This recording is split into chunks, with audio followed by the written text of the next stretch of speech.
Bayangkan, seorang murid pesantren di Pati yang dikenal nakal, suka membantah guru, bahkan pernah diusir karena dianggap melecehkan ajaran. Nama murid itu adalah Saridin, yang kelak digelari Syekh Jangkung. Banyak orang menganggapnya sesat, ucapannya nyeleneh. Bahkan fatwanya pernah membuat para wali geger.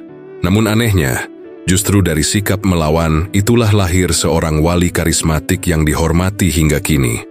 Bagaimana bisa murid nakal yang nyaris dianggap hina berubah menjadi tokoh besar yang diziarahi ribuan orang setiap tahun?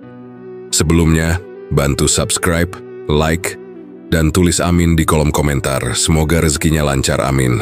Di sebuah desa di Tanah Pati, Jawa Tengah, lahirlah seorang anak yang kelak akan menggemparkan dunia pesantren dan jagat spiritual Jawa. Anak itu diberi nama Saridin. Sejak kecil, Saridin sudah menunjukkan tanda-tanda berbeda dari anak-anak lain. Dia cerdas, cepat menangkap pelajaran, tetapi di balik kecerdasannya tersimpan sifat yang membuat para orang tua geleng-geleng kepala. Nakal, bandel, dan selalu punya jawaban yang tak terduga. Bagi warga desa, Saridin adalah sosok yang membingungkan. Kadang, ia terlihat polos seperti anak kecil pada umumnya. Namun di lain waktu ia bisa melontarkan ucapan yang membuat orang dewasa terdiam. Ketika kawan-kawannya sibuk bermain layang-layang atau mandi di sungai, Saridin justru sering duduk termenung, menatap langit, lalu tiba-tiba bertanya tentang hal-hal yang bahkan tak terpikirkan oleh orang tua sekalipun. Kenapa bulan kadang penuh, kadang hilang? Apa yang membuat hujan turun kalau tidak ada orang yang menuangkan air dari langit? Pertanyaan-pertanyaan sederhana itu membuat banyak orang terheran, tapi juga jengkel. Seiring bertambahnya usia, sifat nakal Saridin makin menjadi-jadi. Ia tidak segan membantah orang tua, bahkan gurunya sendiri. Bila sesuatu menurutnya tidak masuk akal, ia akan menantang siapapun untuk memberi penjelasan. Guru-guru di desa sering dibuat marah karena tingkahnya. Ketika diajari doa atau bacaan tertentu, Saridin kerap bertanya dengan polos tapi menusuk, "Kalau Allah Maha Tahu, kenapa kita harus membaca doa keras-keras? Bukankah Dia sudah tahu isi hati kita?" Pertanyaan itu terdengar sederhana, tapi bagi sebagian orang dianggap lancang. Orang tuanya kewalahan menghadapi kelakuan Saridin. Meski demikian, mereka juga tahu bahwa anak ini memiliki kecerdasan luar biasa. Ia bisa menghafal doa lebih cepat daripada teman-temannya, memahami pelajaran agama lebih mudah dibanding murid lain. Namun, sikap membantah dan rasa ingin tahunya yang berlebihan membuatnya sering dianggap pengganggu. Tak jarang Saridin dicap sebagai anak nakal yang tak bisa diatur. Suatu ketika Saridin ikut dalam pengajian yang digelar di balai desa. Sang guru menjelaskan hukum-hukum agama dengan penuh wibawa. Semua murid duduk khidmat mendengarkan, kecuali Saridin. Ia tampak gelisah, lalu tiba-tiba angkat tangan dan berkata lantang, "Guru, kalau semua ini benar, mengapa banyak orang alim masih berbuat salah? Apakah ilmunya kurang atau mereka hanya pura-pura beriman?" Seketika suasana pengajian hening. Murid-murid lain menunduk, sebagian menahan tawa, tapi sang guru memandang Saridin dengan wajah memerah. Bagaimana mungkin seorang anak berani mengajukan pertanyaan yang menohok seperti itu? Kisah-kisah semacam itu mulai menyebar di desa. Ada yang menganggap Saridin anak pintar yang kritis, ada pula yang menilainya sebagai bocah kurang ajar. Perdebatan tentang dirinya semakin besar, hingga namanya mulai dikenal di luar lingkungannya sendiri. Orang-orang mulai berkata anak itu memang berbeda, entah jadi orang besar atau malah tersesat. Meski begitu, Saridin tetaplah anak yang penuh semangat. Ia tidak pernah takut dimarahi. Bahkan ketika mendapat hukuman, ia justru tersenyum. Baginya, kebenaran bukanlah sesuatu yang bisa diterima mentah-mentah, tapi harus diuji dengan akal. Pandangan inilah yang membuatnya sulit dipahami oleh banyak orang. Namun di balik semua kenakalannya, tersimpan jiwa yang gelisah, mencari sesuatu yang lebih dalam dari sekadar hafalan atau nasihat.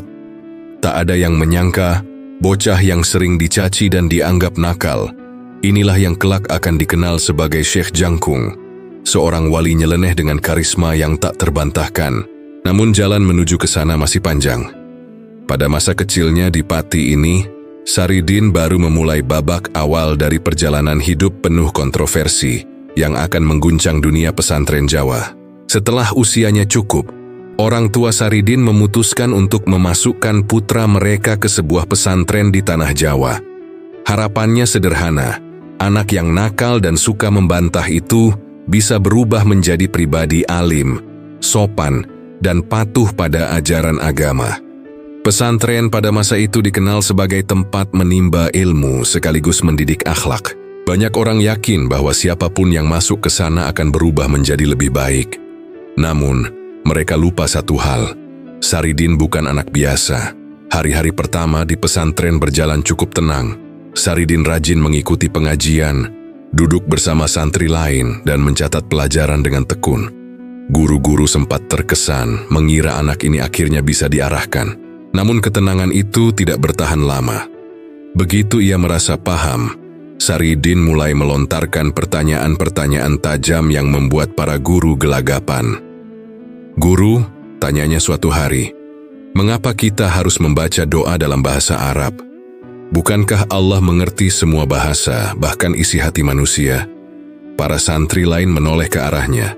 Sebagian menahan senyum, sebagian lagi menunduk takut. Sang guru mencoba menjawab dengan sabar, menjelaskan bahwa bahasa Arab adalah bahasa Al-Quran, bahasa suci yang dipilih untuk wahyu. Tetapi Saridin belum puas.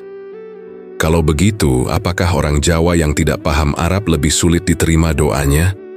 Apakah Tuhan lebih dekat dengan bahasa, bukan dengan hati? Pertanyaan itu membuat wajah sang guru memerah, dan suasana pengajian menjadi tegang. Kejadian serupa terus terulang. Setiap kali pelajaran berlangsung, Saridin selalu menemukan celah untuk bertanya, seolah-olah ia sedang menguji bukan hanya ilmu gurunya, tapi juga kesabaran mereka. Para santri lain mulai menaruh hormat sekaligus takut padanya. Hormat karena keberaniannya bertanya hal-hal yang tidak berani mereka lontarkan. Takut karena setiap pertanyaannya bisa memicu amarah guru dan menyeret seluruh kelas dalam hukuman. Suatu ketika, seorang kiai mengajarkan tentang takdir. Ia berkata bahwa segala sesuatu sudah ditentukan sejak awal oleh Allah. Saridin menatapnya dengan tatapan penuh tanda tanya, lalu berkata, "Kalau semua sudah ditentukan, mengapa kita disuruh berusaha? Bukankah itu berarti usaha kita sia-sia? Dan kalau begitu, apakah orang jahat juga karena takdir? Kalau iya, mengapa mereka harus dihukum?" Pertanyaan itu membuat ruangan seketika senyap. Beberapa santri membelalakan mata, sementara sang kiai terdiam sesaat sebelum menjawab dengan nada berat, "Anak ini sungguh keras kepala." Para guru semakin kewalahan menghadapi Saridin. Mereka melihat kecerdasan luar biasa, tapi dibungkus dengan kenakalan yang menjengkelkan. Ada yang menilai ia hanya mencari perhatian, ada pula yang diam-diam kagum pada keberaniannya menggunakan akal sehat di tengah dogma. Namun yang jelas setiap kali Saridin hadir, suasana majelis tak pernah sama. Ia bagaikan api kecil yang selalu siap menyulut percikan besar. Lama-kelamaan, kelakuannya menjadi buah bibir di kalangan pesantren. Beberapa guru mulai merasa malu karena tidak bisa menjawab pertanyaan-pertanyaannya dengan tuntas. Bahkan ada yang terang-terangan berkata bahwa anak itu hanya akan membawa fitnah. Tetapi Saridin tidak gentar. Ia tetap datang ke majelis, tetap mengajukan pertanyaan, tetap menantang siapapun yang berusaha mengekang pikirannya. Bagi Saridin, ilmu bukan sekadar hafalan. Ia ingin memahami makna terdalam, mencari logika di balik setiap ajaran. Jika sesuatu terasa janggal, ia akan mengupasnya sampai tuntas.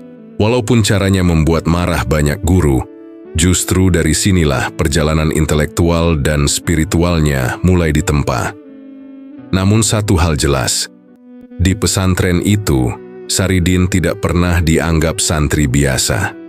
Ia adalah murid yang nyeleneh, yang kata-katanya bisa membuat majelis geger. sekaligus memaksa siapapun untuk berpikir ulang. Dan dari pesantren inilah kisah besar Saridin sebagai murid nakal yang kelak jadi wali karismatik mulai menemukan bentuknya. Hari-hari di pesantren semakin berat bagi Saridin.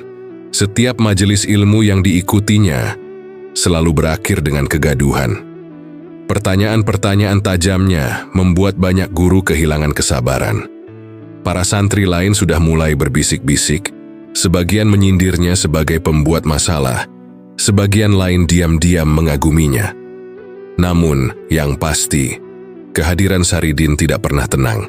Suatu sore, majelis dipimpin oleh seorang kiai yang dikenal sangat tegas. Ia membahas tentang pentingnya kepatuhan murid pada guru. Dengan suara lantang ia berkata, seorang murid wajib tunduk pada gurunya, sebab dari keberkahan itulah ilmu bisa masuk. Semua santri mengangguk menerima ajaran itu dengan khidmat. Hanya Saridin yang tampak gelisah. Ia mengangkat tangan, lalu bertanya dengan nada datar tapi menohok, "Kalau begitu guru, apakah murid yang patuh tapi tidak memahami isi pelajaran tetap lebih mulia daripada murid yang paham, tapi suka bertanya? Bukankah Allah lebih mencintai orang yang berpikir daripada yang sekadar ikut?" Seisi ruangan terdiam. Beberapa santri menahan napas, sebagian lainnya menunduk takut. Wajah sang kiai memerah, matanya menatap tajam ke arah Saridin. "Anak kurang ajar," bentaknya. "Ilmu tidak akan masuk ke hati yang sombong. Engkau hanya membantah, tidak mencari berkah." Suasana semakin panas, tetapi Saridin tidak surut. Dengan suara lantang ia menjawab, "Saya hanya ingin tahu kebenaran. Jika kebenaran itu memang benar, seharusnya tidak takut diuji dengan akal." Kata-kata itu bagai api yang menyulut bara. Sang kiai berdiri, menunjuk Saridin dengan tangan gemetar menahan amarah. "Cukup, engkau tidak pantas berada di majelis ini. Engkau hanya akan merusak hati murid lain. Pergi, jangan pernah kembali ke sini sebelum engkau belajar adab." Suara kiai menggema, membuat seluruh santri terkejut. Saridin terdiam sejenak. Wajahnya tidak menunjukkan rasa takut, justru ada ketenangan aneh di sana. Ia bangkit, merapikan pakaiannya lalu menundukkan kepala sebentar. "Kalau memang itu keputusan guru," ucapnya pelan, "maka saya akan pergi. Tapi ingatlah, saya tidak pergi karena benci ilmu, melainkan karena saya ingin mencari kebenaran dengan cara saya sendiri." Langkah Saridin keluar dari majelis itu menjadi momen yang tak terlupakan. Para santri menatapnya dengan berbagai perasaan. Ada yang lega karena pengganggu itu akhirnya pergi. Ada yang iba karena ia diusir. Ada pula yang kagum karena keberaniannya. Namun, satu hal pasti, sejak hari itu nama Saridin semakin harum sekaligus tercela. Harum bagi mereka yang melihat keberaniannya mencari kebenaran, tercela bagi mereka yang menganggapnya durhaka pada guru. Malam itu, di bawah cahaya bulan yang redup, Saridin duduk sendirian di tepi sungai. Ia merenung panjang. Rasa sakit karena diusir masih terasa, tetapi di balik itu ada bara semangat yang menyala. "Kalau jalan ini tidak bisa menerima pertanyaan-pertanyaan saya," gumamnya, "maka saya harus mencari jalan lain. Jalan yang mungkin sepi, tapi disitulah kebenaran sejati akan saya temukan." Keputusan itu menjadi titik balik hidupnya. Dari murid pesantren yang dianggap nakal dan kurang ajar, Saridin kini melangkah ke dunia yang lebih luas. Ia tidak lagi terikat oleh aturan majelis, tidak lagi dibatasi oleh kemarahan guru. Kini ia bebas menempuh perjalanan mencari ilmu dengan caranya sendiri, meski harus menanggung cemooh dan penolakan. Dan dari pengusiran itulah lahir tekad baru yang akan membawanya pada jalan panjang penuh ujian, kontroversi, sekaligus kebijaksanaan. Jalan yang akhirnya menjadikannya bukan sekadar murid nakal, melainkan sosok yang kelak digelari Syekh Jangkung, wali nyeleneh yang karismanya abadi. Sejak diusir dari pesantren, Saridin memilih menjalani hidupnya di jalanan. Ia berkelana dari satu desa ke desa lain, tanpa tujuan jelas. Namun di setiap langkahnya, selalu ada peristiwa yang membuat namanya semakin dikenal. bukan karena ia menjadi santri teladan atau ahli ibadah, melainkan karena sikap nyelenehnya yang justru sering membawa keadilan bagi orang-orang kecil. Di sebuah pasar ramai, Saridin pernah melihat seorang pedagang kaya menipu pembeli buta huruf. Pedagang itu sengaja mengurangi takaran beras, berharap pembeli tidak menyadarinya. Saridin yang kebetulan lewat menghampiri, lalu berkata lantang, "Kalau timbanganmu benar, biarkan aku ikut menakar. Tapi kalau curang, biarlah orang-orang tahu wajahmu yang sebenarnya." Orang-orang segera mengerubungi, dan ketika Saridin menakar ulang, ternyata beras itu memang kurang. Pedagang pun malu besar, sementara pembeli miskin itu meneteskan air mata lega. Sejak hari itu, banyak orang mulai melihat Saridin bukan hanya anak nakal, tapi juga pembela rakyat kecil. Kisah lain terjadi ketika ia singgah di sebuah desa yang sedang dilanda ketidakadilan. Seorang lurah terkenal zalim memungut pajak berlebihan, hingga rakyatnya sengsara. Saridin dengan cara polosnya mendatangi rumah lurah itu. Dengan suara keras ia berkata, "Lurah, kalau kau memang adil, buktikan. Kenapa perutmu buncit sementara rakyatmu kurus kering? Apakah kau makan keringat mereka tanpa rasa malu?" Ucapannya terdengar kasar, tapi menusuk tepat di jantung persoalan. Rakyat desa yang mendengar segera bersorak, sementara sang lurah terdiam, wajahnya pucat. Sejak itu, keberanian Saridin menjadi buah bibir. Meski tindakannya sering dianggap sembrono, nyatanya selalu ada hikmah di balik kata-katanya. Ia tidak pernah takut menghadapi orang berkuasa. Bagi Saridin, kebenaran harus diucapkan apa adanya, meski terdengar kasar. Justru keberaniannya inilah yang membuat banyak rakyat kecil merasa terlindungi. Namun, tidak semua orang menyukai sikapnya. Ada yang menuduhnya sok pintar, ada pula yang menganggapnya hanya mencari perhatian. Tapi bagi orang yang pernah ditolong, Saridin adalah cahaya di tengah kegelapan. Ia memang tidak mengenakan sorban atau baju kebesaran, tidak pula duduk di kursi kehormatan. Ia hanya seorang pengembara dengan pakaian sederhana. Namun kata-kata dan tindakannya punya daya yang sulit dipahami. Suatu malam, ketika beristirahat di gubuk tua, Saridin merenung sendiri. Angin malam bertiup pelan, membawa suara jangkrik yang tak henti berbunyi. "Mengapa aku selalu terlibat dalam masalah orang lain?" gumamnya. "Apakah ini sekadar kebetulan atau memang jalan yang harus kutempuh?" Pertanyaan itu berputar di kepalanya, meninggalkan rasa penasaran yang dalam. Orang-orang mulai percaya bahwa Saridin memiliki sesuatu yang lebih besar dari sekadar keberanian. Ada yang mengatakan ia punya firasat tajam, ada pula yang yakin Tuhan sengaja menempatkannya di tengah masalah untuk menegakkan keadilan. Entah benar atau tidak, yang jelas setiap langkahnya selalu meninggalkan jejak yang tak bisa diabaikan.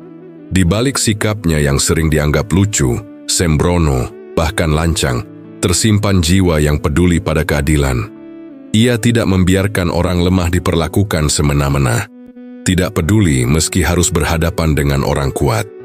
Dari sini, benih-benih karisma Saridin mulai terlihat. Tak ada yang tahu pasti kemana pengembaraan itu akan membawanya. Tapi satu hal jelas, dari setiap tindakannya, orang mulai sadar bahwa anak nakal yang dulu diusir dari pesantren ini ternyata menyimpan sesuatu yang besar. Sebuah tanda bahwa jalan hidupnya tidak berhenti sebagai pengembara biasa, melainkan akan menuju pada takdir besar yang kelak mengguncang jagat Jawa. Pengembaraan Saridin kian jauh membawanya ke banyak tempat. Ia tidur di gubuk reyot, kadang di surau kosong, kadang pula di bawah pohon besar. Namun, sejak beberapa waktu terakhir, ia mulai dihantui mimpi-mimpi aneh.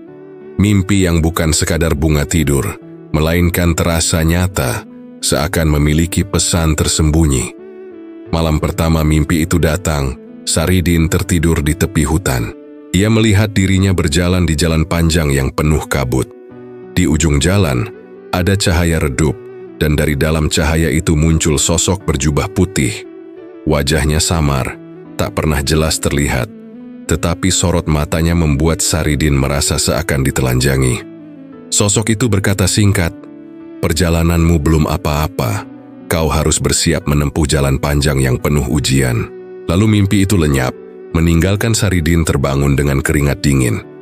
Beberapa malam berikutnya, mimpi itu datang lagi. Kali ini sosok misterius itu berdiri di tepi sungai deras. Air mengalir kuat, seolah ingin menelan apapun yang jatuh ke dalamnya. Sosok itu menunjuk ke sungai dan berkata, "Orang yang kuat bukanlah yang menolak arus, melainkan yang mampu menyeberanginya dengan tenang." Saridin terdiam dalam mimpi itu, mencoba memahami maksudnya. Saat ia mendekati air, tubuhnya tiba-tiba terhanyut, dan ia pun terbangun dengan napas tersengal. Mimpi-mimpi itu terus berulang, masing-masing membawa simbol dan pesan berbeda. Kadang sosok itu mengajaknya berdiri di padang luas dengan ribuan orang bersujud. Kadang pula memperlihatkan api besar yang melalap rumah-rumah. Namun yang paling sering, sosok itu hanya menatap Saridin dan berkata, "Gunakan akalmu, tapi jangan sombong. Ikuti hatimu, tapi jangan buta."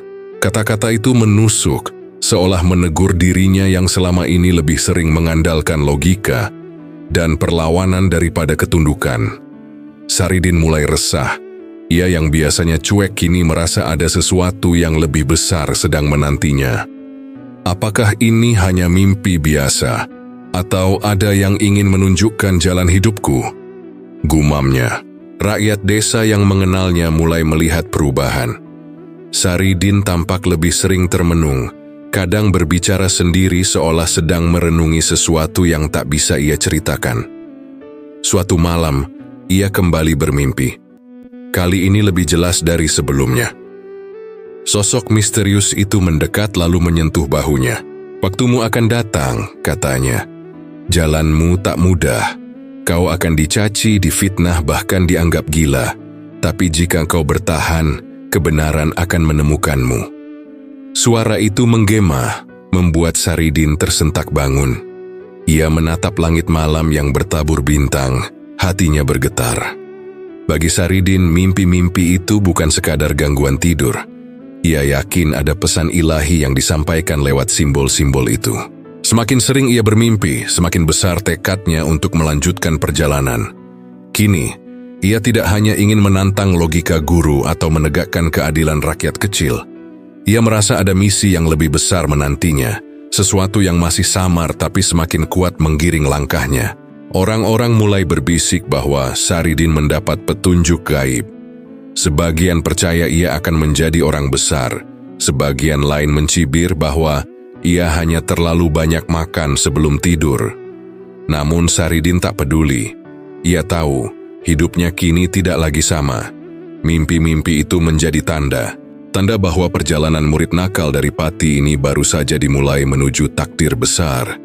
Jalan panjang menuju kebijaksanaan yang kelak menjadikannya Syekh Jangkung, wali karismatik yang penuh kontroversi. Nama Saridin kian meluas. Bukan hanya di kalangan rakyat kecil, tapi juga sampai ke telinga para wali yang menjadi panutan masyarakat Jawa. Cerita tentang anak nakal dari Pati yang berani menantang lurah zalim, menelanjangi pedagang curang, dan mengucapkan kata-kata penuh logika membuat banyak orang penasaran. Beberapa wali merasa perlu menemuinya secara langsung, untuk menilai apakah ia sekadar pengacau atau benar-benar memiliki karunia. Pertemuan itu terjadi di sebuah majelis terbuka. Para wali duduk berjejer dengan wibawa, sementara Saridin datang dengan pakaian sederhana, tanpa sorban atau jubah kebesaran. Ia hanya membawa senyum lepas dan tatapan yang sama sekali tidak menunjukkan rasa gentar. Orang-orang yang hadir berbisik-bisik, menanti apa yang akan terjadi. Salah satu wali membuka majelis dengan menanyakan perkara syariat. "Saridin," katanya dengan suara berat, "jika ada orang yang jarang salat, apakah ia tetap disebut beriman?" Saridin menggaruk kepalanya sebentar lalu menjawab, "Kalau iman hanya diukur dari salat, lalu bagaimana dengan orang yang rajin salat tapi menipu rakyat? Bukankah lebih baik orang yang jarang salat tapi jujur dan tidak menyakiti?" Jawaban itu membuat sebagian wali terdiam, sebagian lain mengernyitkan dahi. Pertanyaan lain pun diajukan. Bagaimana hukumnya jika orang miskin tidak mampu membayar zakat? Dengan tenang Saridin menjawab, "Kalau orang miskin dipaksa zakat, bukankah itu artinya agama hanya jadi beban, bukan pertolongan? Bukankah yang kaya yang seharusnya menolong yang miskin, bukan sebaliknya?" Ucapannya terdengar nyeleneh, tapi menyimpan kebenaran yang sulit dibantah. Namun tak semua wali menerimanya dengan lapang. Ada yang menuding Saridin menyesatkan umat, terlalu banyak bermain dengan logika, dan meremehkan aturan agama. "Ucapanmu bisa membuat orang salah jalan," bentak salah seorang wali. Saridin tersenyum, lalu menjawab dengan kalem, "Kalau ucapan saya salah, bantahlah dengan dalil, bukan dengan marah. Karena kebenaran tidak butuh teriakan, hanya butuh penjelasan." Kata-kata itu membuat suasana majelis memanas. Sebagian wali semakin jengkel, namun sebagian lain mulai menyadari bahwa di balik ucapan Saridin yang tampak sembrono, ada hikmah yang tak bisa diabaikan. Ia berbicara dengan bahasa rakyat, sederhana tapi menusuk, dan itulah yang membuat orang-orang kecil merasa dekat dengannya. Setelah perdebatan panjang, majelis berakhir tanpa kesimpulan jelas. Ada wali yang menolak Saridin, ada pula yang diam-diam mengakui ketajamannya. Namun bagi rakyat yang menyaksikan, pertemuan itu justru semakin mengangkat nama Saridin. Mereka melihat seorang pengembara biasa berani berdiri sejajar dengan para wali, berdebat tanpa gentar, bahkan melontarkan kebenaran yang sering tak berani diucapkan orang lain. Malam harinya, Saridin merenung di bawah langit berbintang. Ia sadar, pertemuan dengan para wali hanyalah awal dari ujian yang lebih besar. "Mereka menganggapku nyeleneh," bisiknya. "Tapi aku tidak peduli. Selama kata-kataku membawa keadilan, biarlah orang menuduhku sesat, karena kebenaran sering lahir dari mulut yang dianggap gila." Sejak saat itu, nama Saridin semakin harum sekaligus tercela. Harum di mata rakyat yang merasa dibela, tercela di mata sebagian ulama yang melihatnya sebagai ancaman. Namun satu hal pasti, ia kini tidak lagi hanya murid nakal dari Pati. Ia mulai dikenal luas sebagai sosok kontroversial, seorang calon wali dengan jalan berbeda yang membuat dunia pesantren geger. Sejak pertemuannya dengan para wali, nama Saridin semakin ramai diperbincangkan. Sebagian orang menilainya hanya pengacau, sementara sebagian lain yakin bahwa ucapannya penuh makna tersembunyi. Perdebatan tentang dirinya belum juga reda, hingga akhirnya ada sekelompok ulama yang memutuskan untuk menguji Saridin secara terbuka. Mereka ingin memastikan, apakah ia benar-benar berilmu atau sekadar sok pintar. Majelis itu digelar di sebuah surau besar. Ratusan orang datang untuk menyaksikan. Para kiai dan santri duduk berjejer, sementara Saridin masuk dengan langkah santai. Ia tidak membawa kitab, tidak pula tampak tegang. Dengan senyum tipis ia duduk di tengah, seolah bukan dirinya yang akan diuji. Pertanyaan pertama datang dari seorang ulama tua. "Saridin," katanya, "apa hukumnya jika seseorang tertidur dan melewatkan waktu sholat?" Saridin menatapnya sebentar, lalu menjawab, "Kalau ia tertidur karena lelah bekerja mencari nafkah, bukankah tidurnya juga ibadah? Bukankah Allah tidak membebani hamba di luar kemampuannya? Maka yang penting bukan apakah ia sempat salat tepat waktu, tapi apakah hatinya tetap ingat kepada Allah meski dalam tidur." Jawaban itu membuat sebagian hadirin mengangguk, sebagian lain menggeleng keras. Pertanyaan berikutnya lebih tajam. "Bagaimana hukumnya orang miskin yang tak mampu membayar utang?" Saridin menghela napas pelan. Kalau orang miskin dipaksa bayar utang, padahal ia bahkan tak punya nasi untuk dimakan, bukankah itu kezaliman? Justru orang yang memberi utang harusnya sabar, bahkan kalau bisa memaafkan. Karena ukuran mulia bukan seberapa banyak ia menagih, tapi seberapa besar ia bisa mengikhlaskan. Sekali lagi, jawabannya membuat suasana majelis riuh. Namun yang paling menggemparkan adalah ketika seorang kiai muda memberanikan diri bertanya, "Saridin, bagaimana hukumnya jika ada orang yang kelaparan dan hanya menemukan bangkai untuk dimakan?" Dengan cepat Saridin menjawab, "Kalau nyawa taruhannya, makanlah." Karena Allah itu Maha Penyayang, tidak mungkin Ia menciptakan hukum yang membunuh hamba-Nya. Justru dosa besar adalah ketika orang kenyang menutup mata pada tetangganya yang kelaparan. Kata-kata itu mengguncang ruangan. Sebagian ulama terdiam karena sulit membantah logikanya. Perdebatan terus berlangsung. Setiap pertanyaan yang dilontarkan, Saridin selalu menjawab dengan logika yang tajam dan bahasa sederhana yang bisa dipahami rakyat kecil. Ia memang terdengar nyeleneh, bahkan sering menyalahi kebiasaan. Tapi argumennya selalu punya dasar yang sulit dipatahkan. Di luar majelis, orang-orang mulai berbisik. Anak ini memang lain. Ucapannya seperti tamparan, tapi juga seperti cahaya. Sementara itu, para kiai saling pandang dengan wajah gusar. Mereka tidak bisa begitu saja menuduh Saridin sesat, tapi juga tidak mampu menundukkannya dengan dalil. Saridin sendiri tetap tenang. Ia tidak merasa sedang membuktikan dirinya. Baginya, setiap pertanyaan hanyalah kesempatan untuk mengingatkan orang tentang esensi agama. Keadilan, kasih sayang, dan akal sehat. Kalau agama membuat orang menderita, katanya pelan, maka pasti ada yang salah dengan cara kita memahaminya. Majelis berakhir tanpa keputusan. Namun satu hal jelas, setelah hari itu, nama Saridin semakin besar. Ia bukan hanya murid nakal yang diusir dari pesantren. Ia kini menjadi sosok yang ditakuti sekaligus dihormati. Karena kata-katanya mampu mengguncang hati dan pikiran, tak peduli siapa yang mendengarnya. Setelah berbagai perdebatan dengan para ulama dan jawaban-jawaban tajam yang selalu ia lontarkan, nama Saridin makin bergema di seluruh pelosok Jawa. Dari pasar kecil hingga surau besar, orang-orang membicarakan sosok pengembara dari Pati ini. Namun semakin besar namanya, semakin besar pula perbedaan pendapat tentang dirinya. Bagi sebagian orang, Saridin adalah penyelamat rakyat kecil.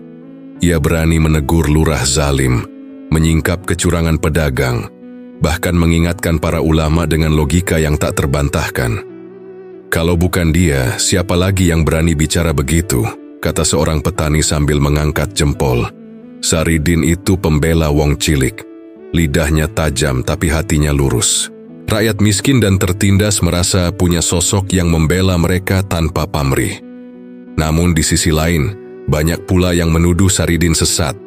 Ucapannya yang nyeleneh dianggap menodai ajaran agama. Itu anak terlalu berani, gumam seorang kiai dengan wajah serius. Kalau dibiarkan, ia bisa menyesatkan umat. Tuduhan semacam ini mulai menyebar, membuat sebagian masyarakat takut untuk mendekatinya. Bahkan ada yang terang-terangan melarang keluarganya berhubungan dengan Saridin, seolah ia penyakit yang harus dijauhi. Keadaan ini membuat masyarakat benar-benar terbelah. Di pasar, perbincangan tentang Saridin selalu berakhir dengan adu argumen. Ada yang bersikeras membela, ada yang keras menolak. Dia wali nyeleneh, teriak seorang nelayan. Bukan wali, tapi pembuat onar, balas seorang pedagang. Perdebatan ini kadang begitu panas hingga hampir menimbulkan perkelahian. Saridin sendiri tidak ambil pusing. Ia tetap menjalani hidupnya seperti biasa, berkelana dari satu tempat ke tempat lain, menolong siapapun yang ia temui. Baginya, tuduhan sesat atau pujian wali hanyalah suara manusia. Yang penting hatiku tetap mencari kebenaran, katanya kepada seorang sahabat. Kalau aku salah, biarlah Allah yang menegurku. Tapi kalau aku benar, tak peduli dunia menolakku, kebenaran tetap akan berdiri. Meski begitu, tak bisa dipungkiri bahwa tuduhan-tuduhan itu mulai membayangi. Beberapa kali Saridin diusir dari desa karena dianggap membawa ajaran aneh. Namun di tempat lain, ia disambut hangat, bahkan dijadikan panutan. Kontras inilah yang membuat kisahnya semakin kontroversial.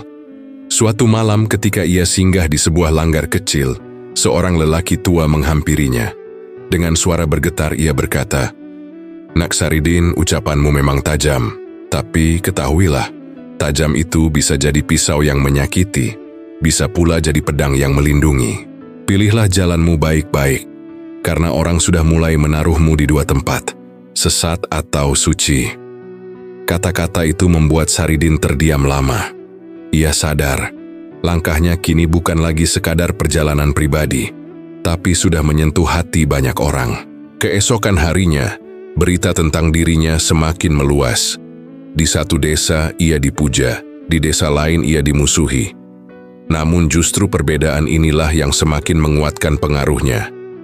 Orang yang membencinya tidak bisa menghentikan namanya disebut-sebut. Sementara orang yang membelanya semakin yakin bahwa Saridin adalah sosok yang diutus untuk menggugah hati. Dari titik inilah, Saridin benar-benar menjadi tokoh kontroversial. Ia bukan lagi sekadar murid nakal atau pengembara nyeleneh. Ia telah menjelma menjadi simbol perdebatan besar. Apakah ia seorang sesat yang berani menantang ajaran, atau justru pembela kebenaran yang tak takut melawan kemunafikan? Pertanyaan itu menggema, dan jawabannya akan ditentukan oleh perjalanan panjang berikutnya. Nama Saridin kini benar-benar menggegerkan masyarakat. Di satu sisi, ia dipuja sebagai pembela rakyat kecil. Di sisi lain, ia dituduh sesat oleh para ulama yang tak sepakat dengan kata-katanya. Perdebatan tak lagi cukup. Orang-orang menuntut bukti. Mereka ingin melihat apakah ucapan Saridin hanya manis di lidah, atau memang lahir dari keyakinan yang kuat. Suatu hari di sebuah majelis besar, seorang kiai berdiri dan menantang Saridin. "Engkau pandai bicara, Saridin, tapi kata-kata tanpa bukti hanyalah angin kosong. Jika benar engkau mengerti agama, buktikanlah dalam perbuatan." Orang-orang bersorak menanti bagaimana Saridin menjawab tantangan itu. Dengan tenang, ia hanya tersenyum. Kalau hanya bicara, semua bisa. Tapi kalau benar ingin melihat buktinya, Allah akan menunjukkan, bukan aku. Ujian pertama datang dari para wali. Mereka menanyakan perkara sulit, seperti bagaimana menolong orang miskin ketika semua harta sudah habis, atau bagaimana menjaga iman ketika dunia penuh kemunafikan. Saridin menjawab dengan logika sederhana namun menusuk. Menolong tak harus dengan harta, katanya. Cukup dengan tidak menindas sudah termasuk ibadah. Dan menjaga iman bukan dengan menutup mata, tapi berani menegur meski sendirian. Jawaban itu membuat banyak orang terdiam, karena sulit disanggah. Tantangan berikutnya datang dari rakyat. Suatu ketika seorang ibu miskin mendekatinya. Dengan mata berkaca-kaca ia berkata, "Jika engkau benar pembela kami, tolonglah anakku yang sakit. Kami tak punya uang untuk mengobati." Saridin menatap anak itu lama, lalu memegang tangannya. "Aku bukan tabib," katanya lirih, "tapi doaku sama dengan doamu. Jika Allah mengizinkan, kesembuhan akan datang." Ajaibnya, beberapa hari kemudian anak itu berangsur pulih. Berita itu tersebar cepat, membuat banyak orang semakin percaya bahwa Saridin memang memiliki karomah. Namun ujian tak selalu mudah. Ada juga yang menjebaknya. Pernah suatu kali seorang pedagang kaya menantang, "Kalau ucapanmu benar, buktikan bahwa orang miskin lebih mulia daripada orang kaya. Aku beri engkau seekor kambing. Kalau kau bisa membuat kambing ini lebih berguna di tangan orang miskin daripada aku akan percaya." Saridin menerima tantangan itu. Kambing itu lalu ia berikan pada seorang janda miskin. Dengan kambing itu, janda tersebut bisa menjual susu dan menyambung hidup keluarganya. Pedagang kaya itu terdiam, malu karena tidak bisa menyangkal kenyataan yang begitu jelas. Meski begitu, tidak semua ujian berakhir dengan sorak-sorai. Ada kalanya Saridin dicemooh karena dianggap gagal. Ketika ia tak bisa menjawab pertanyaan dengan cepat, orang-orang menudingnya hanya pandai berbicara. Namun Saridin tak goyah. "Aku bukan malaikat," katanya suatu kali. "Aku hanya manusia yang mencari kebenaran. Kalau aku salah, tunjukkan jalannya. Tapi jangan pernah menutup mulutku hanya karena suaraku berbeda." Ujian demi ujian itu membuat nama Saridin semakin membesar. Rakyat kecil semakin mencintainya, para wali semakin gusar, dan para penentangnya semakin keras menuduhnya sesat. Tapi satu hal yang tak bisa diingkari, Saridin selalu punya cara untuk menjawab, entah dengan logika, tindakan nyata, atau ketulusan hati. Dan dari sinilah jalan panjang penuh pertarungan mulai terbuka. Saridin bukan lagi sekadar pengembara yang nyeleneh. Ia kini menjadi pusat perhatian, seorang manusia biasa yang dipaksa membuktikan setiap kata-katanya di hadapan dunia. Nama besar Saridin yang makin meluas ternyata tidak hanya membawa pujian, tapi juga kebencian. Semakin banyak rakyat kecil yang mencintainya, semakin besar pula dendam orang-orang yang merasa terusik oleh ucapan-ucapannya. Para pedagang curang, pejabat zalim, bahkan sebagian ulama yang tersinggung, mulai menaruh niat buruk terhadapnya. Fitnah demi fitnah dilontarkan, seakan ingin meruntuhkan wibawanya di mata masyarakat. "Jangan dekat-dekat dengan Saridin," bisik seseorang di pasar. "Dia itu sesat, bahkan tidak percaya syariat." Ada pula yang menyebarkan kabar bahwa Saridin menggunakan sihir untuk memikat orang. Berita itu menyebar cepat, membuat sebagian masyarakat ragu dan mulai menjauh. Mereka yang tadinya percaya, kini goyah karena tekanan dari kelompok yang lebih berkuasa. Tak hanya fitnah, ancaman nyata pun mulai datang.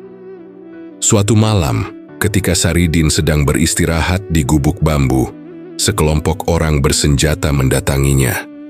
Mereka berteriak, menuduhnya menyesatkan umat, lalu mengancam akan membunuhnya jika tidak segera pergi dari desa itu. Namun Saridin tidak panik. Dengan wajah tenang ia berkata, "Kalau aku mati karena kebenaran, biarlah. Tapi kalau aku hidup karena kebohongan, maka hidupku pun sia-sia." Kata-katanya yang tenang justru membuat para penyerang terdiam sejenak, seakan lidah mereka keluh menghadapi keberaniannya. Hari-hari berikutnya menjadi semakin berat. Saridin sering diusir dari desa, ditolak masuk ke surau, bahkan dicemooh di jalanan. Anak-anak kecil diajari orang tuanya untuk mengejeknya dengan sebutan santri gila. Namun meski semua itu menyakitkan, Saridin tetap berjalan dengan sikap apa adanya. Ia tidak pernah membalas dengan kemarahan, melainkan dengan senyum yang seakan menertawakan kebencian yang dilemparkan padanya. Di tengah kesulitan itu masih ada orang-orang yang setia mendukungnya. Rakyat miskin yang pernah ia tolong tetap memandangnya sebagai pahlawan.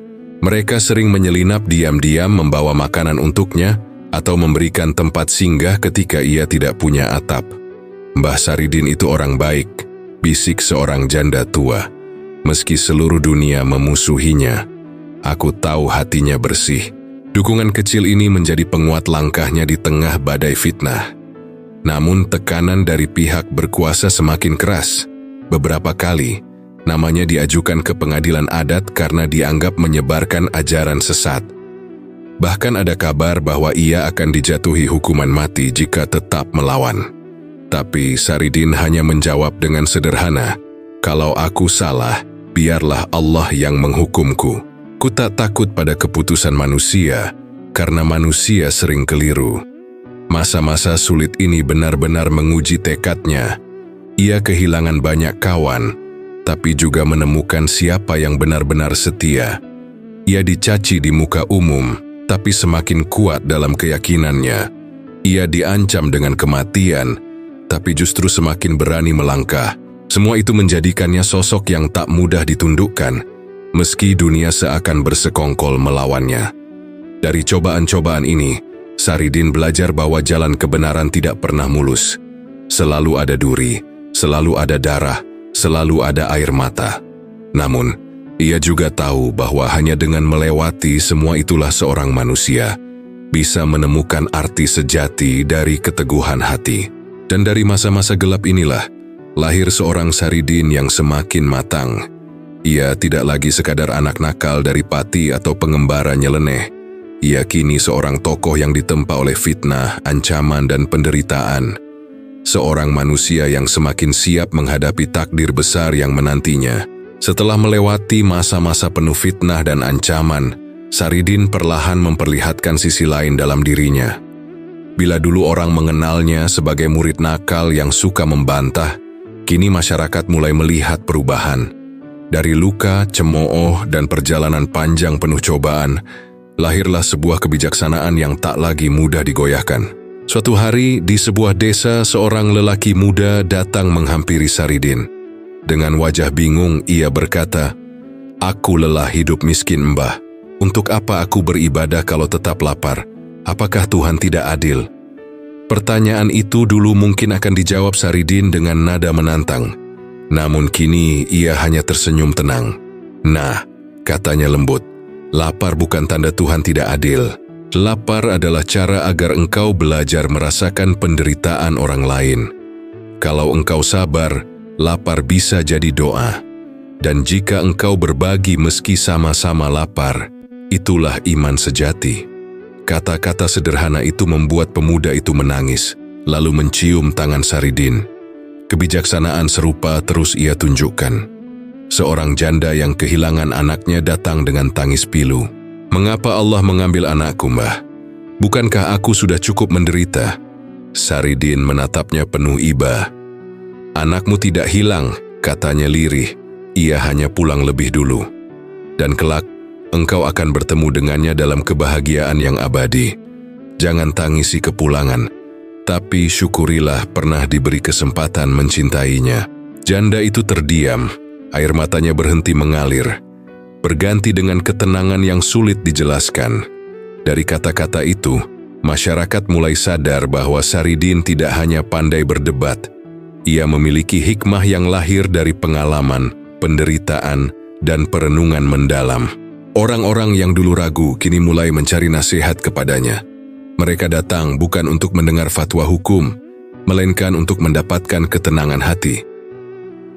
Kisah tentang kebijaksanaan Saridin menyebar cepat. Di pasar, orang-orang membicarakan ucapannya yang menenangkan. Di sawah, para petani mengulang nasihatnya sebagai penguat semangat. Bahkan sebagian ulama yang dulu menentangnya, diam-diam mulai mengakui bahwa ucapan-ucapannya membawa kedamaian. Suatu malam, beberapa santri mendatangi Saridin dan bertanya, "Mbah, dari mana engkau mendapat semua ilmu ini? Engkau tidak lagi banyak berdebat, tapi setiap katamu seperti obat bagi hati kami."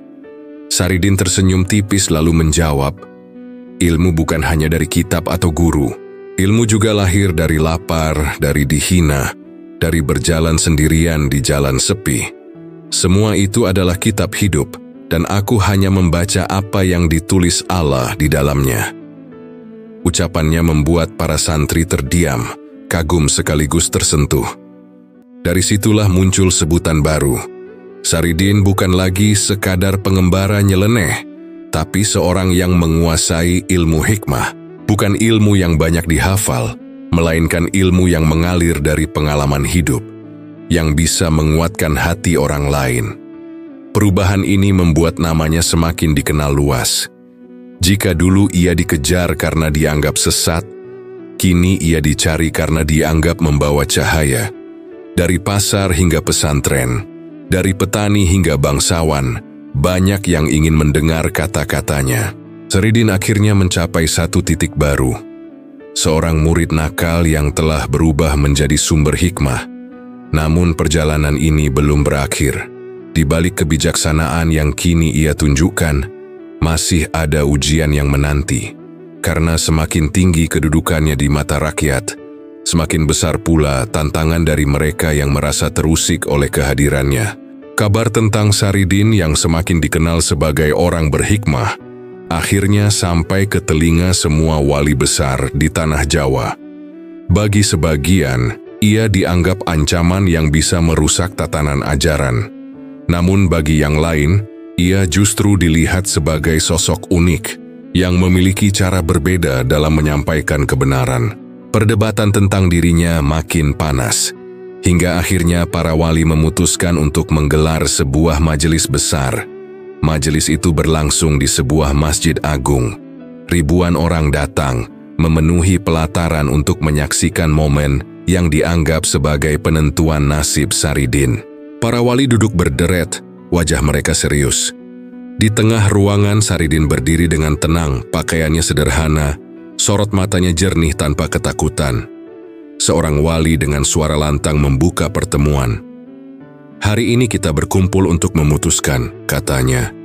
"Apakah Saridin seorang murid sesat yang menyesatkan umat, ataukah seorang hamba Allah yang memiliki jalan berbeda menuju kebenaran?" Suasana hening. Semua mata tertuju pada Saridin. Satu persatu wali mulai angkat bicara. Ada yang dengan tegas menuduh Saridin sesat. Ucapannya terlalu berani. Ia sering membolak-balik hukum, bahkan berani menantang guru. Bagaimana mungkin orang seperti itu dianggap wali? Suara itu disambut anggukan sebagian hadirin. Namun segera wali lain membantah. Benar ucapannya keras, tapi tidakkah kita lihat hasilnya? Rakyat kecil terbela, kezaliman terbongkar. Bukankah itu juga bagian dari kebenaran? Perdebatan berlangsung sengit. Sebagian ulama mengutip dalil untuk menolak Saridin, sebagian lain menceritakan kesaksian rakyat tentang kebijaksanaannya. Nama Saridin seakan menjadi pemisah. Satu pihak ingin menyingkirkannya, pihak lain ingin mengangkatnya. Di tengah perdebatan itu, seorang wali tua memandang Saridin dengan tajam, lalu bertanya langsung, "Saridin, apa sebenarnya tujuanmu? Mengapa engkau sering melawan guru, melontarkan ucapan nyeleneh, bahkan menentang arus?" Saridin menghela napas panjang, lalu menjawab dengan suara tenang, "Aku tidak pernah ingin melawan hanya untuk melawan. Aku hanya ingin mencari kebenaran dengan akal dan hati. Kalau ada guru berkata benar, aku akan ikut. Tapi kalau aku melihat kemunafikan, apakah aku harus diam? Aku lebih memilih dicaci manusia daripada diam terhadap kebohongan. Kalau karena itu aku dianggap sesat, biarlah. Tapi kalau karena itu rakyat kecil mendapat keadilan, aku rela." Kata-kata itu membuat majelis terdiam. Tak ada yang berani langsung membantah. Bahkan beberapa wali tampak menunduk, seolah tersentuh. Namun keputusan harus diambil. Akhirnya, seorang wali sepuh berdiri dan berkata, "Saridin memang berbeda. Jalannya tidak seperti kita. Tapi siapa bisa menolak hasil dari perbuatannya? Sesat bukan karena jalannya berbeda, melainkan ketika ia menolak kebenaran. Dan aku tidak melihat Saridin menolak kebenaran, justru ia menegakkan dengan caranya sendiri." Keputusan itu tidak bulat, tapi cukup untuk menghentikan tuduhan paling keras.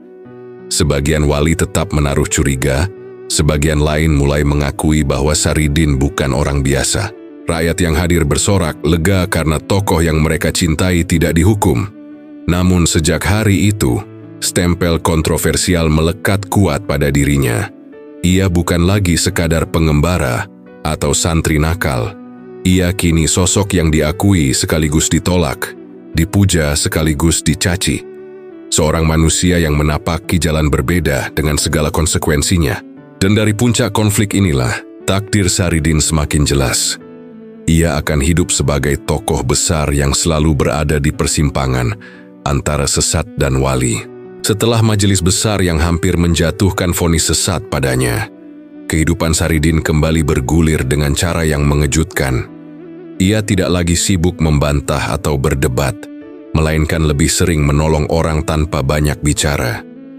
Dari sikapnya itu, orang-orang mulai melihat sesuatu yang baru, keikhlasan yang murni, tanpa pamrih. Suatu hari, seorang petani tua kehilangan kerbaunya yang menjadi satu-satunya harta berharga. Ia menangis di sawah, bingung harus bagaimana menyambung hidup. Saridin yang lewat mendekatinya. Tanpa berkata panjang, ia membantu mencari hingga ke hutan. Setelah berhari-hari, kerbau itu berhasil ditemukan. Petani tua itu berlutut, ingin memberikan hasil panennya sebagai ucapan terima kasih. Namun Saridin menolak. "Aku hanya membantu semampuku," katanya lembut. "Kalau aku menerima hadiah, sama saja aku menjual pertolongan. Padahal menolong adalah kewajiban, bukan barang dagangan." Peristiwa itu menyebar cepat. Orang-orang terkejut mendengar bahwa Saridin menolak balas jasa. Dari sini mereka mulai melihat bahwa meski jalannya tak biasa, hatinya bersih. Ia menolong bukan untuk mencari nama, apalagi kekayaan, melainkan karena dorongan keikhlasan. Kisah lain muncul ketika sebuah desa dilanda kelaparan. Banyak keluarga tidak punya makanan, sementara para pejabat setempat menutup mata. Saridin datang membawa apa yang ia punya, meski hanya sedikit. Ia mengumpulkan rakyat di balai desa, lalu membagi hasil usahanya dengan merata. Ambillah, jangan malu, ucapnya. Karena kenyang sendirian lebih hina daripada lapar bersama-sama. Kata-kata itu menyalakan semangat. Orang-orang yang masih punya simpanan pun akhirnya ikut berbagi. Desa itu selamat dari kelaparan, bukan karena kekayaan, melainkan karena keikhlasan yang menular.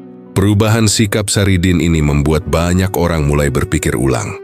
Para ulama yang dulu paling keras mengkritiknya kini diam-diam mengakui kebaikannya.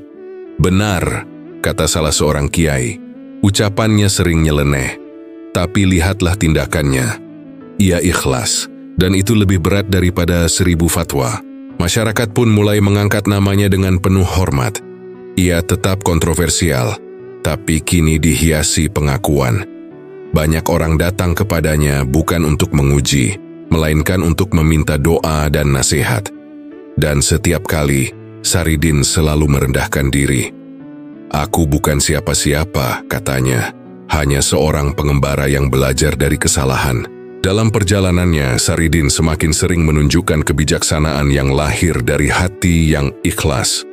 Ia menasihati orang dengan kata sederhana, tapi maknanya dalam. Ia menolak hadiah besar, tapi menerima sepotong roti dengan syukur.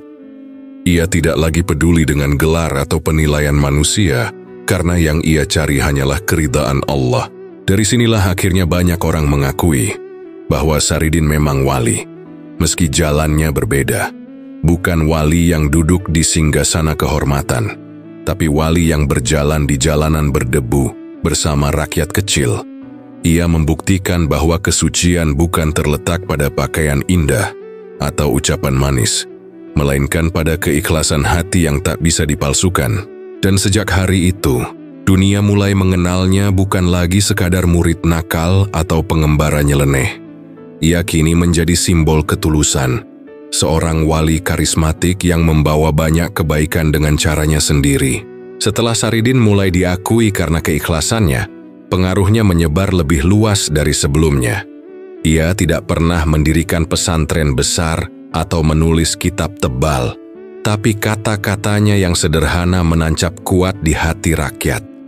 Dari mulut ke mulut, ajaran Saridin mulai berkembang, menjadi semacam api kecil yang perlahan menyala di berbagai desa. Di pasar, pedagang sering mengulang nasihatnya. Jangan menipu meski sedikit, karena sekecil apapun kecurangan, rezeki akan jadi racun. Di sawah, para petani saling mengingatkan kalimatnya. Orang lapar yang masih bisa berbagi lebih mulia daripada orang kenyang yang menutup mata.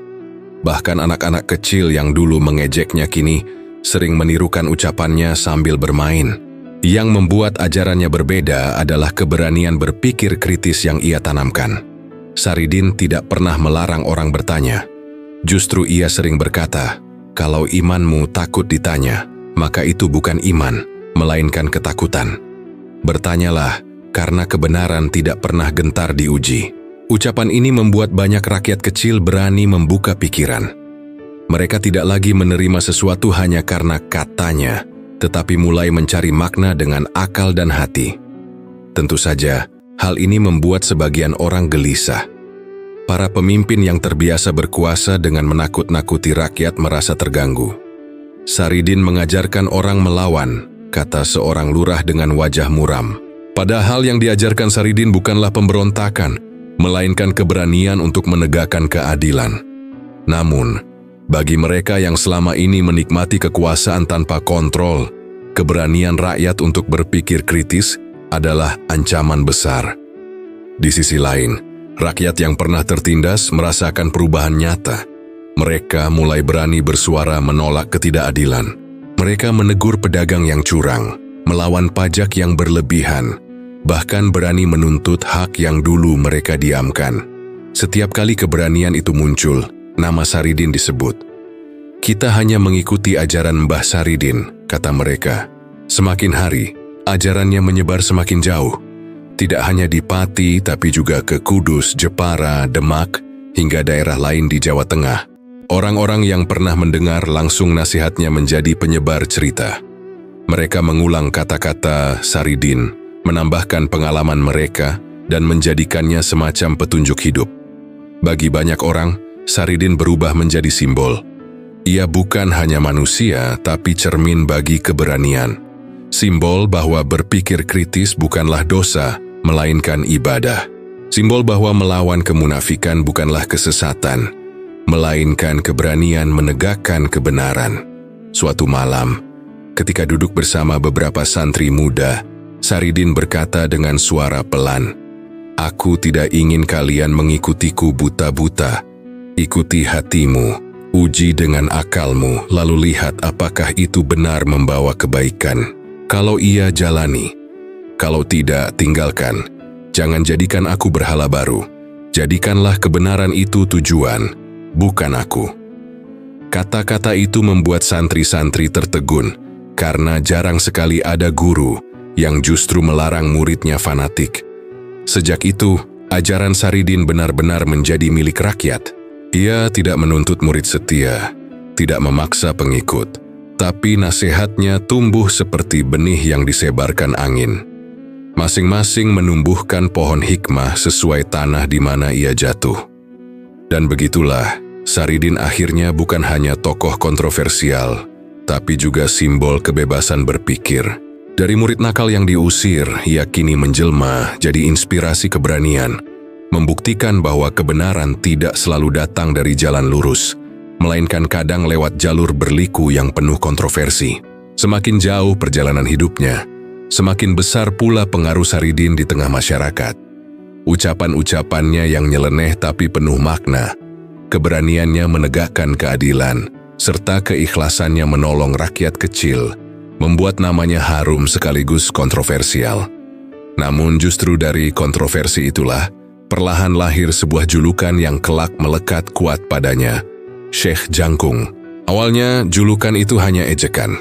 Tubuh Saridin yang tinggi dan kurus membuat orang-orang sering menyebutnya Jangkung. "Lihat, itu Saridin Jangkung," kata seorang anak kecil di pasar sambil menunjuk. Tapi lama-kelamaan, sebutan itu justru menjadi ciri khas. Orang-orang mulai mengenalnya dengan nama tersebut, hingga akhirnya tambahan gelar Syekh pun melekat, menandai penghormatan pada kebijaksanaannya. Perubahan itu tidak terjadi tiba-tiba. Ada satu peristiwa yang membuat masyarakat benar-benar melihatnya sebagai sosok karismatik. Suatu kali, terjadi perselisihan besar antara dua kelompok desa. Perselisihan itu hampir menumpahkan darah karena masalah tanah warisan. Saridin datang, berdiri di tengah kerumunan dengan tubuh jangkungnya yang menjulang. Dengan suara lantang ia berkata, "Apakah tanah ini lebih berharga daripada darah kalian? Kalau kalian ingin perang, biarkan darahku yang pertama tertumpah. Tapi ingat, tanah tak akan ikut mati, yang mati adalah kalian sendiri." Kata-kata itu mengguncang hati orang banyak. Mereka yang sudah menghunus senjata menurunkan tangannya perlahan. Tangis pecah di tengah kerumunan, dan perselisihan itu pun reda tanpa perlu korban jiwa. Sejak hari itu, banyak orang mulai menaruh hormat padanya, bukan hanya sebagai pengembara nyeleneh, tapi sebagai sosok bijak yang mampu menyelamatkan banyak nyawa. Karismanya semakin terasa. Ia tidak punya pesantren besar, tidak memakai jubah indah, tapi setiap kali ia berbicara, orang-orang terdiam mendengarkan. Setiap kali ia hadir, kerumunan seakan memberi jalan. Ada sesuatu dalam dirinya yang membuat orang tunduk, bukan karena takut, melainkan karena hormat. Dari sinilah gelar Syekh mulai disematkan. Bukan karena ia menduduki jabatan resmi, melainkan karena masyarakat merasakan wibawa spiritual yang terpancar darinya. Saridin sendiri menanggapinya dengan sederhana. Ketika ada yang memanggilnya Syekh Jangkung, ia hanya tertawa kecil. "Aku ini tetap Saridin," katanya, "seorang anak nakal yang masih belajar. Kalau kalian menyebutku Syekh, itu urusan kalian. Yang penting jangan sampai kalian lebih menghormati aku daripada menghormati kebenaran."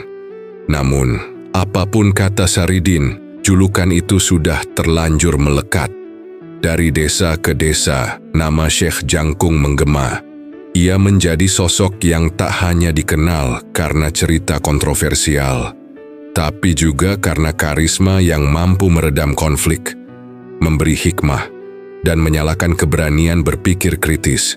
Transformasi ini menandai babak baru dalam hidupnya. Dari murid nakal yang suka membantah guru, dari pengembara yang dicaci dan difitnah, kini ia diakui sebagai wali karismatik. Julukan Syekh Jangkung bukan sekadar nama, melainkan simbol perjalanan panjang. Perjalanan seorang manusia biasa yang ditempa oleh cobaan, hingga menjelma jadi sosok besar yang dikenang sepanjang masa. Dan sejak saat itu, kisah tentang Syekh Jangkung mulai dituturkan bukan hanya sebagai cerita pengembara nyeleneh, tapi sebagai warisan spiritual yang penuh warna. Waktu terus berjalan, namun nama Syekh Jangkung tidak pernah padam. Dari masa ke masa, kisahnya tetap diceritakan, baik dengan penuh pujian maupun dengan nada kontroversi. Ada yang menyebutnya wali nyeleneh, ada yang menilainya pembela rakyat, ada pula yang menganggapnya pembangkang ulama. Namun justru karena perbedaan pandangan itu, warisan spiritualnya menjadi begitu hidup dan tak lekang dimakan zaman. Makamnya di Desa Landoh, Pati, menjadi saksi bisu betapa besar pengaruhnya. Hingga kini, ribuan orang datang berziarah. Ada yang datang untuk mendoakan, ada yang berharap mendapat berkah, ada pula yang sekadar ingin melihat jejak sejarah. Malam Jumat, pelataran makam penuh dengan peziarah yang menyalakan doa. Bau kemenyan bercampur dengan lantunan zikir, menciptakan suasana khidmat yang sulit dilukiskan dengan kata-kata. Yang menarik, orang-orang yang berziarah bukan hanya dari kalangan santri atau ulama, tapi juga rakyat biasa, petani, pedagang, pejabat, hingga anak-anak muda. Semuanya datang dengan niat yang sama, mencari ketenangan dari sosok yang pernah hidup di jalan penuh kontroversi. Bagi mereka, Syekh Jangkung adalah bukti nyata bahwa kebenaran tidak selalu berjalan lurus, tapi seringkali lahir dari pertanyaan, perlawanan, dan keberanian. Ajaran-ajaran sederhana yang dulu ia lontarkan masih bergema hingga sekarang. Lebih baik lapar tapi jujur, daripada kenyang tapi menipu. Iman sejati tidak takut dipertanyakan. Keikhlasan lebih berat daripada 1000 fatwa. Kalimat-kalimat itu diwariskan dari mulut ke mulut, menjadi petunjuk moral yang terus hidup di hati rakyat Jawa. Meski demikian, kontroversi tetap melekat pada namanya. Sebagian kalangan masih menganggapnya terlalu berani, terlalu nyeleneh, bahkan menyimpang. Namun justru karena itu, kisahnya tak pernah membosankan untuk dibicarakan. Setiap generasi selalu menemukan sisi baru dari perjalanan hidupnya, seolah kisah Syekh Jangkung adalah cermin tempat manusia bisa melihat wajah dirinya sendiri. Penuh kelemahan, tapi juga penuh kemungkinan menuju kebijaksanaan. Bagi mereka yang mencintainya, Syekh Jangkung adalah simbol keberanian melawan kemunafikan. Bagi yang menolaknya, ia adalah peringatan tentang bahayanya akal yang terlalu bebas. Tetapi apapun penilaian itu, tak ada yang bisa menolak fakta bahwa pengaruhnya masih bertahan hingga kini. Ziarah ke makamnya bukan sekadar ritual. Bagi sebagian orang, itu adalah cara untuk mengingat bahwa dalam setiap perjalanan hidup manusia selalu ada ruang untuk berubah. Dari anak nakal yang diusir dari pesantren, dari pengembara yang difitnah, Saridin akhirnya dikenang sebagai wali karismatik. Sebuah perjalanan panjang yang membuktikan bahwa Allah bisa meninggikan siapa saja yang ikhlas, meski jalan yang ditempuh penuh liku dan kontroversi. Warisan spiritual Syekh Jangkung bukan hanya pada nasihat atau kisahnya, tetapi juga pada semangat yang ia tinggalkan. Keberanian untuk berpikir, keteguhan untuk membela keadilan, dan kerendahan hati untuk tetap ikhlas meski dicaci. Itulah yang membuat namanya tetap hidup, tak sekadar sebagai legenda, tapi sebagai inspirasi bagi siapapun yang mencari kebenaran. Dan begitulah, perjalanan panjang seorang murid nakal bernama Saridin berakhir dengan nama besar, Syekh Jangkung. Karismanya melampaui zaman, kisahnya tetap jadi bahan renungan, dan makamnya terus ramai diziarahi. Ia meninggalkan jejak yang abadi, jejak yang membuktikan bahwa bahkan dari jalan paling nyeleneh pun bisa lahir sebuah warisan spiritual yang tak akan pernah hilang.